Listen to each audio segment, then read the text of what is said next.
નમસ્કાર વિદ્યાર્થી મિત્રો, આજના વિડિયો લેક્ચરમાં આપણે પરિસ્થિતિકીય અનુક્રમણનો એક પેટા ક્વેશ્ચન છે કે જેનું નામ છે વનસ્પતિઓનું અનુક્રમણ, એટલે કે succession found in the plants, means succession of plants વિશેની ચર્ચાઓ કરવાની છે.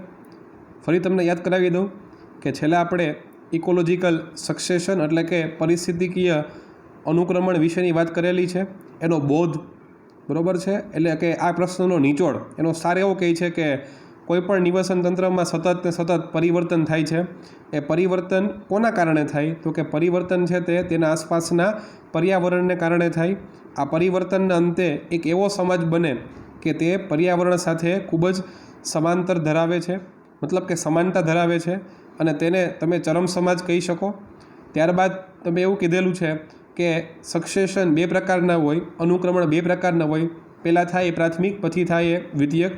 એના એક્ઝામ્પલ વિશેની વાત કરવાની છે. અને હવે આપણે વનસ્પતિઓના અનુક્રમણની વાત કરવાની છે.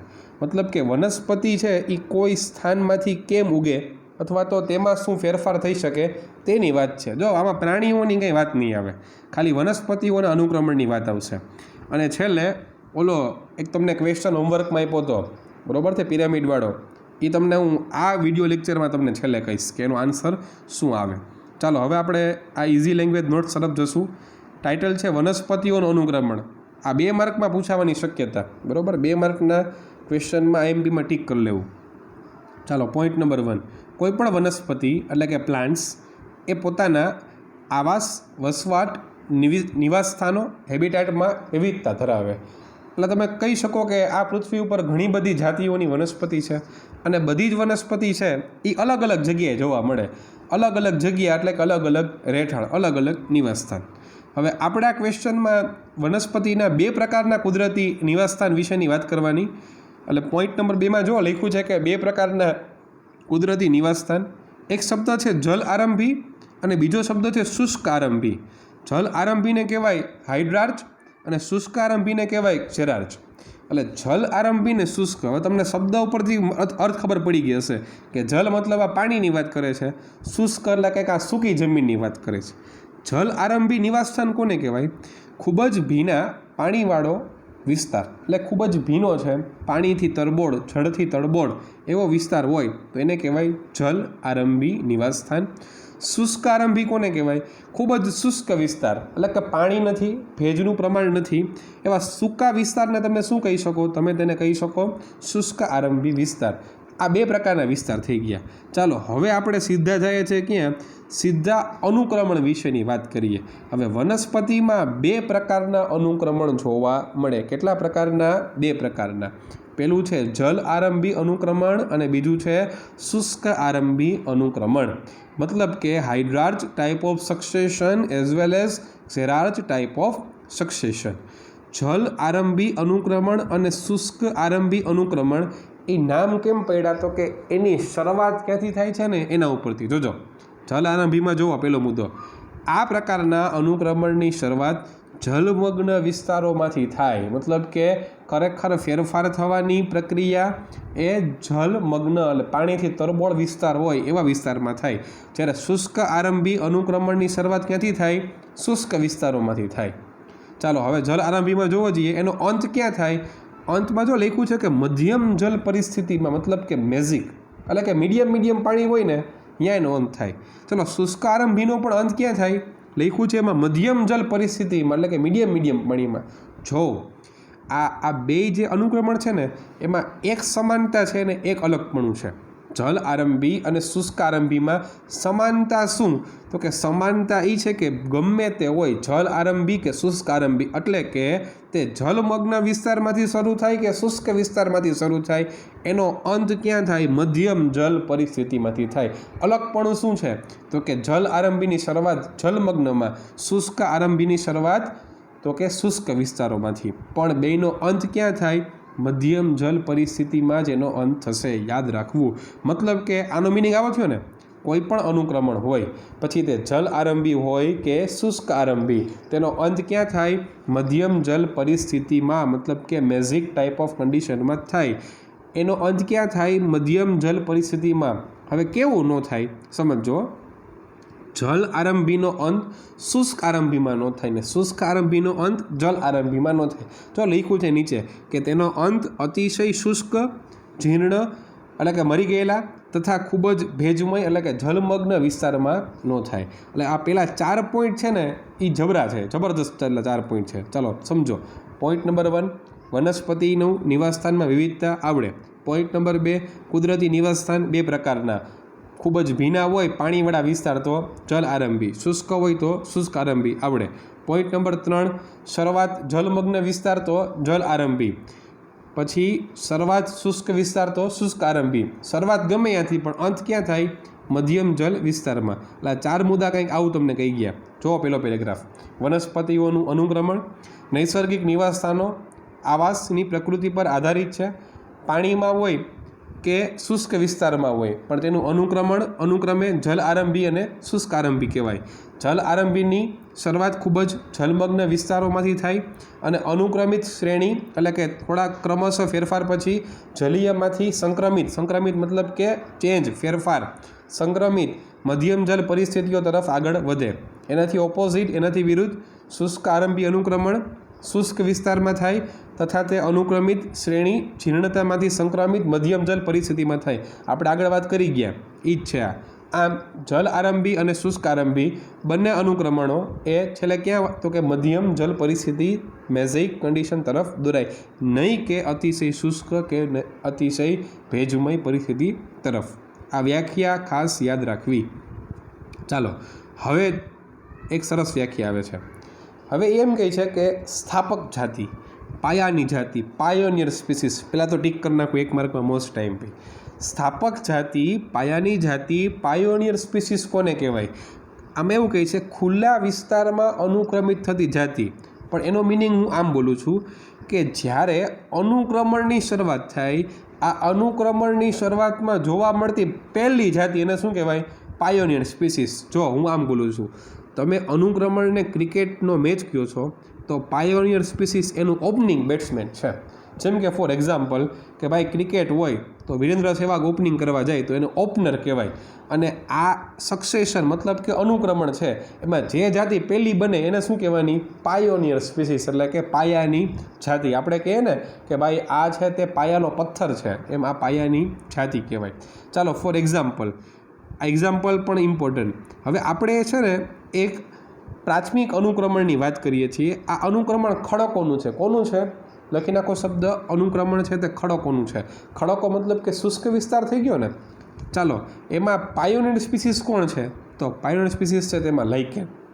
ચાલો લાઇકેન શું કામ કરે? આ કાર્ય ઇમ્પોર્ટન્ટ MCQ માટે. લાઇકેનનું કાર્ય તો કે પહેલાં તો ખડકોને પીગાળવા માટે જરૂરી એસિડનો સ્રાવ કરે. આ ઉપરાંત વેધરિંગ એન્ડ સોઇલ ફોર્મેશનમાં પણ મદદરૂપ થાય. અને લાઇકેન છે એ 2 કામ કરે, એસિડનો સ્રાવ કરે ખડકોને પીગાળવા અને સોઇલ ફોર્મેશન અને વેધરિંગ માટે મદદરૂપ થાય. હવે સમજો લાઇકેન પછી કઈ જાતિ બને? ખડકોમાં જ. લાઇકેન પછી આવે દ્વિઅંગી વનસ્પતિ. ચાલો એ શું કામ કરે? તો કે ભૂમિની ઓછી માત્રામાં પણ પોતાની પકડ જકડી રાખવા માટે સક્ષમ છે. ભલે જમીન ઓછી હોય પણ એમાં પકડ જમાવી રાખે. હવે દ્વિઅંગીમાંથી શું થાય? મોટી વનસ્પતિ બને. એમ કરતાં એક છેલ્લે સ્થાયી ચરમાવસ્થામાં સ્ટેબલ ક્લાઇમેક્સ કોમ્યુનિટી બને. અને છેલ્લે શું બને? તો કે છેલ્લે જંગલ એટલે કે વન સમાજ બની જાય. એને તમે ફોરેસ્ટ કોમ્યુનિટી કહી શકો. બરાબર? તો ફરીથી આ મુદ્દાઓ ખૂબ જ મહત્ત્વના. જો એ શું કહે છે? પાયોનિયર સ્પીસીસ તમને ખબર પડી ગઈ. ફોર એક્ઝામ્પલ કે કોઈ પણ ખડકોના પ્રાથમિક અનુક્રમણમાં લાઇકેન પાયાની જાતિ, લાઇકેનમાંથી દ્વિઅંગીમાંથી મોટી વનસ્પતિ ને છેલ્લે વન સમાજ બન્યો. હવે તમારી પાસે શું છે? Forest community. હવે પ્રશ્ન એમ છે કે આ ફોરેસ્ટ કોમ્યુનિટી જે બની ગઈ છે એ બદલાય કે ન બદલાય? તો એમાં એવું લખ્યું છે, જો મુદ્દો નંબર 4, કે જ્યાં સુધી પર્યાવરણ ન બદલે ત્યાં સુધી ચરમાવસ્થા સમાજ લાંબા સમય માટે સ્થાયી રહે. એટલે કે એ જે વન સમાજ છે એની આસપાસનું પર્યાવરણ સ્થાયી, તો એ વન સમાજ પણ સ્થાયી. જેવું પર્યાવરણ બદલું એવો વન સમાજ ઉપર ખતરો ઊભો થઈ ગયો, એમાં શું થઈ જાય? ફેરફાર થઈ જાય. આ રીતે શુષ્કોદ્ભિદ વસવાટમાંથી શું બન્યું? મધ્યોદ્ભિદ વસવાટ. શુષ્કોદ્ભિદ મતલબ શરૂઆત કરી હતી ક્યાંથી? જોવો, ખડકમાંથી. પૂર્ણાહુતિ ક્યાં થઈ? તો કે વન સમાજમાં. બરાબર? એટલે કંઈક આવું તમને કહેવા માગે છે. પેરેગ્રાફ ખૂબ જ મહત્ત્વનો. એવી જાતિ કે જે ખુલ્લા વિસ્તાર પર લખી નાખજો અહીંયા એક શબ્દ પ્રથમ વખત અનુક્રમિત થાય તેને કહેવાય સ્થાપક જાતિ. લાઇકેન અંડરલાઇન કરો. સૌ પ્રથમ પ્રાથમિક અનુક્રમણ કરે, ખડકોને પીગાડે, એસિડનો સ્રાવ કરે. અપક્ષયન ભૂમિ નિર્માણ.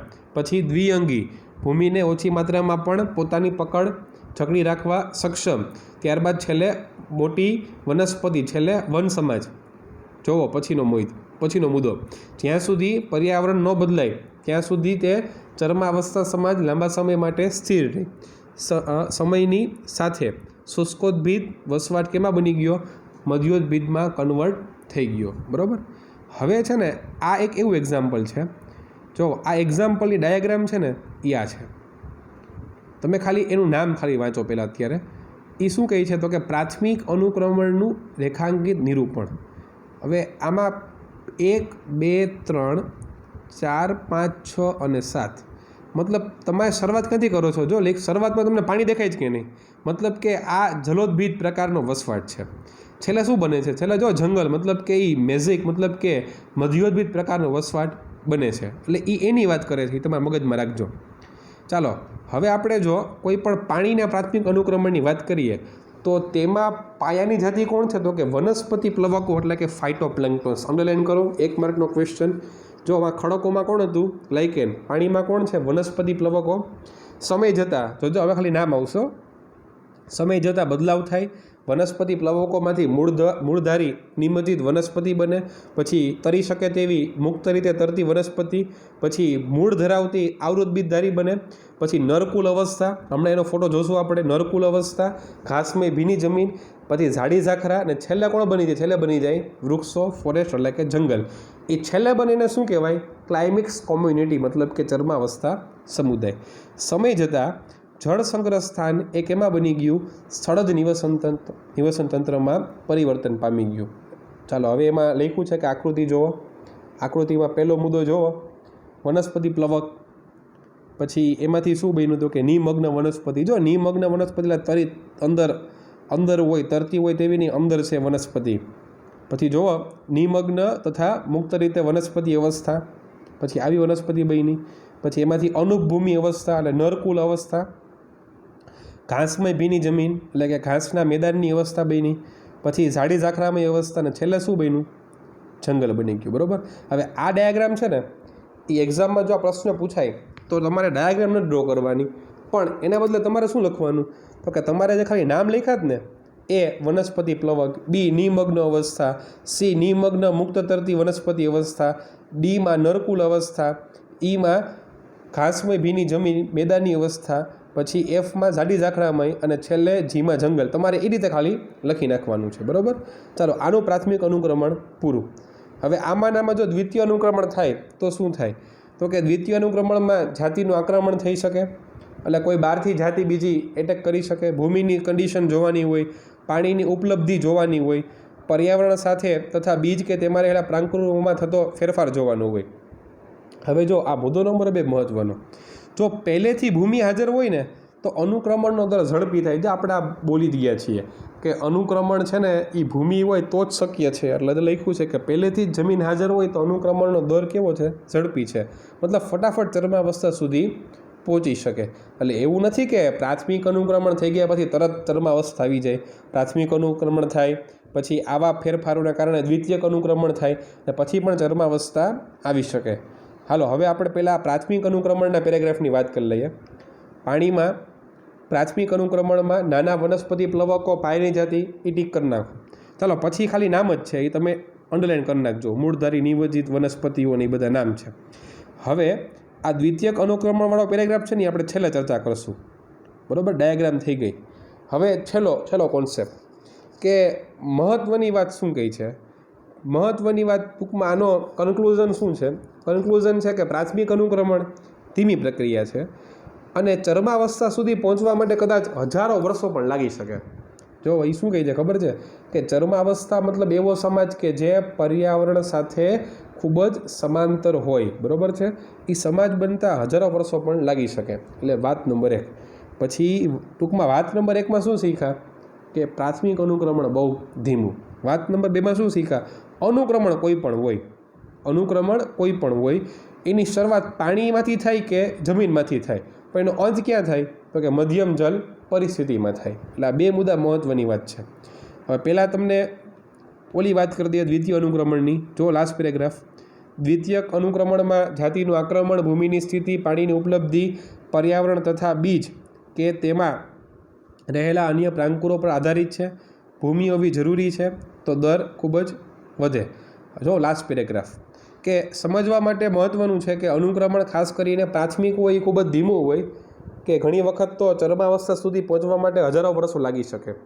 ને બીજું તથ્ય એ છે કે બધા અનુક્રમણ ભલે તે પાણીમાં હોય કે જમીનમાં એક જ સરખા પ્રકારે ચરમાવસ્થા સમાજ માટે તે મધ્યમ જલ પરિસ્થિતિ તરફ આગળ વધે છે. ટૂંકમાં કન્ક્લુઝનમાં તમારે બે મુદ્દા યાદ રાખવાના. એમાંથી મુદ્દો નંબર 1 શું હતો? અનુક્રમણ ખૂબ જ ધીમું, હજારો વર્ષો લાગી શકે. પછી અનુક્રમણની શરૂઆત ગમે ત્યાંથી થાય, પાણી કે જમીન, પણ અંત છે ને તે મેઝિક કન્ડિશન એટલે કે મધ્યમ જલ પરિસ્થિતિમાં થાય. તો આ રીતે આ ક્વેશ્ચન અહીંયા સંપૂર્ણપણે સમાપ્ત થાય છે. હવે ઓલા તમને એક પિરામિડ આપ્યો તો હોમવર્કમાં, એની તમને વાત કરી દઈએ. ચાલો હવે સમજો કન્ડિશન શું હતી. તો જો વાક્ય બોલું છું આમ કે કેટલાક અપવાદ રૂપે એક એવું હતું કન્ડિશન કે એક કોમ્યુનિટી એવી છે કે જેમાં એક જ મોટું વૃક્ષ છે, બાજુમાં લેખિત સંખ્યા 1. વૃક્ષ ઉપર ઘણા બધા કીટકો આધારિત છે, સંખ્યા છે 1000. આ સંખ્યા આપણે અંદાજ માર્યો છે 1000. એ કીટકો ઉપર નાના પક્ષીઓ આધારિત છે, સંખ્યા છે 12. અને એ નાના પક્ષી ઉપર કોણ છે તો કે મોટા પક્ષી, સંખ્યા છે 3. એટલે હવે સમજો મોટા વૃક્ષ ઉપર કીટક આધારિત, કીટક પર નાના પક્ષી ને નાના પક્ષી પર મોટા પક્ષી આધારિત. એટલે તમે આ 1 2 3 4 સિક્વન્સ બદલી જ ન શકો. વાત નંબર 1 કે મોટું વૃક્ષ એ પહેલા પોષક સ્તરમાં જ જાય, કીટક છે એ બીજા પોષક સ્તરમાં જ જાય, નાના કીટક એ ત્રીજા પોષક સ્તરમાં જાય અને મોટા પક્ષી ચોથા પોષક સ્તરમાં જ જાય. હવે જો જમણી બાજુ એની સંખ્યા લખી છે તો પિરામિડ કેનો બને તો કે પિરામિડ બને સંખ્યાનો પિરામિડ. ચાલો પિરામિડ ડ્રો કરતી વખતે અમુક નિયમો છે કે ડાબી સાઈડ તમારે ટ્રોફિક લેવલ લખવાના, જમણી બાજુ તમારે એની સંખ્યા લખવાની. જો ટ્રોફિક લેવલ છે ને પોષક સ્તરોની શરૂઆત થઈ નીચેથી, પહેલું, બીજું, ત્રીજું, ચોથું. પહેલું એટલે પ્રાઇમરી પ્રોડ્યુસર કે જેમાં ઓલા મોટા વૃક્ષનો સમાવેશ થયો. જો સંખ્યા 1 મતલબ કે એનો આકાર સૌથી નાનો બતાવવો પડે કેમ કે સંખ્યા એની 1 છે. એનાથી ઉપરનું લેવલ પ્રાઇમરી કન્ઝ્યુમર કોણ આવશે? નાના કીટકો 1000ની સંખ્યામાં, એની સાઇઝ તમારે સૌથી મોટી બતાવવાની. એનો સ્તંભ એટલે કે એની કોલમ તમારે, એનો બાર તમારે સૌથી મોટો બતાવવાનો. પછી સેકન્ડરી કન્ઝ્યુમર એટલે કોણ આવ્યા? નાના પક્ષીઓ 12. પછી આવ્યા ટર્શિયરી કન્ઝ્યુમર, બરાબર. એની સંખ્યામાં અહીંયા ભૂલ થઈ ગઈ છે, આમાં 1 લખાઈ ગયું છે પણ એ તમે 3 ગણી લેજો, બરાબર. ટર્શિયરી કન્ઝ્યુમર, મોટા પક્ષીઓની સંખ્યા 3 ગણી લેવી. એટલે આ રીતે તમે પિરામિડ ડ્રો કરો ને એ પિરામિડ સાચો. હવે પ્રશ્ન એ થાય કે આનો આકાર કેવો કેવો, બરાબર છે. હવે જો આમાં ખરેખર 2 આકાર સમાવેશ થાય છે. શરૂઆતમાં પિરામિડ છે તે ઉલટો અને પછી પિરામિડ છે તે કેવો તો કે પછી પિરામિડ છે તે સીધો બને છે. એટલે તમારે આન્સરમાં લખવું પડે કે શરૂઆતમાં પિરામિડ ઉલટો છે અને પછી પિરામિડ છે તે સીધો જોવા મળશે. તો આ છે ને તે ઓલા ક્વેશ્ચન તમને જે પૂછ્યો હતો એનો આ આન્સર છે. ચાલો આજનો કાર્યક્રમ અહીંયા સંપૂર્ણપણે આપણે જાહેર સમાપ્ત કરીએ છીએ. Thank you very much.